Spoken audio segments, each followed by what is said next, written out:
এখন দেখাবো যে ফ্রিজে আপনাদের ঠান্ডা কম কিংবা বেশি কিভাবে করবেন। প্রত্যেকটা সিঙ্গেল ডোর ফ্রিজে এরকম একটি রেগুলেটরের মতো থাকে, এটিকে আমরা থার্মোস্টার বলি। তো এই থার্মোস্টারের কাজ, যত ডান দিকে দেব এই তীর চিহ্নকে, তত কিন্তু ঠান্ডাটি বেশি হবে। দেখুন এখানে ম্যাক্সিমাম লেখা আছে, এখানে মিনিমাম। যত এদিকভাবে বাঁ দিকে আনবো তত কিন্তু ঠান্ডা কম হবে। এখানে একদম ঠান্ডা কম হবে, যত এদিকে আস্তে আস্তে বাড়াবো তত ঠান্ডা বেশি হবে। তো প্রত্যেকটা কোম্পানির এরকম একটি রেগুলেটর থাকে। তো কোনো ফ্রিজের ডিপের এই সাইডে থাকে, তো আপনারা এইভাবে দেখো কোনো ফ্রিজের এইরকম জায়গায় থাকে, তো আপনারা দেখে নেবেন যে একটি কিন্তু এরকম থার্মোস্টার থাকবে, সেটিকে আমরা এইভাবে কমিয়ে বাড়িয়ে ঘুরিয়ে ঘুরিয়ে ফ্রিজের ঠান্ডা কমানো বাড়ানো করতে পারবো। আর এই যে মিডিলে একটি সুইচ দেখছেন, এটা চাপ দিলে কিন্তু ফ্রিজের এখানে অনেক বরফ জমে যায় অনেক সময়। তো এটা যদি চাপ দিই তাহলে কিন্তু বরফটি গলে যায়, তখন এটিকে আমরা ডিফ্রস্ট বলি। এটি চাপ দিলেই বসে থাকবে যতক্ষণ বরফ থাকবে। বরফ যেই গলে যাবে তখন সুইচটি উঠে পড়বে, ফ্রিজ আবার চালু হয়ে যাবে। তো বন্ধুরা দেখুন, আপনারা আপনাদের বাড়ির ফ্রিজ এইভাবে কমিয়ে বাড়িয়ে ব্যবহার করতে পারবেন।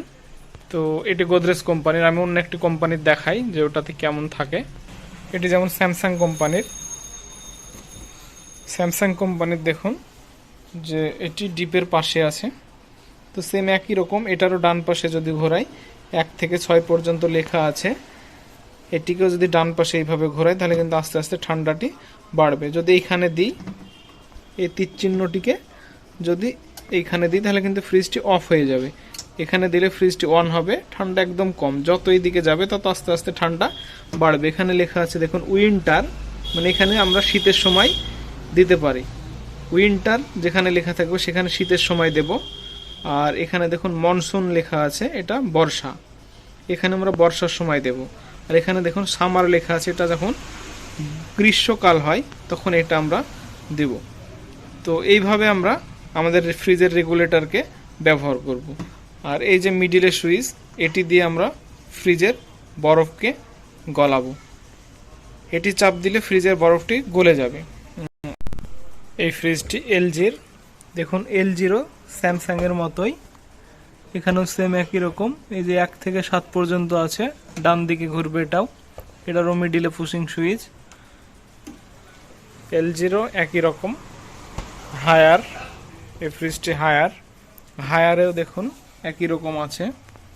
উইন্টার, মনসুন, সামার এখানে দিলে অফ হয়ে যাবে। এটি যত ডান দিকে ঘুরবে তত বেশি হবে।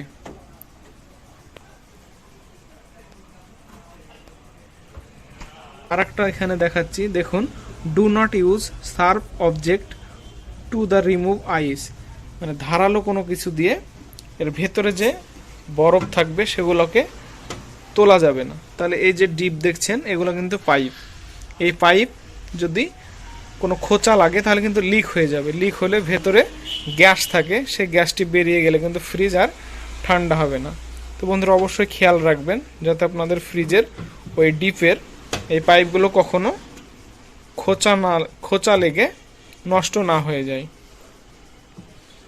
তো বন্ধুরা এই ধরনের ভিডিও আমার এই চ্যানেলে আপনারা রেগুলার দেখতে পাবেন। যদি এই ভিডিওটি পছন্দ হয় তাহলে অবশ্যই আমার চ্যানেলটি সাবস্ক্রাইব করে রাখুন। এই ধরনের সুন্দর সুন্দর ভিডিও দেখতে থাকবেন।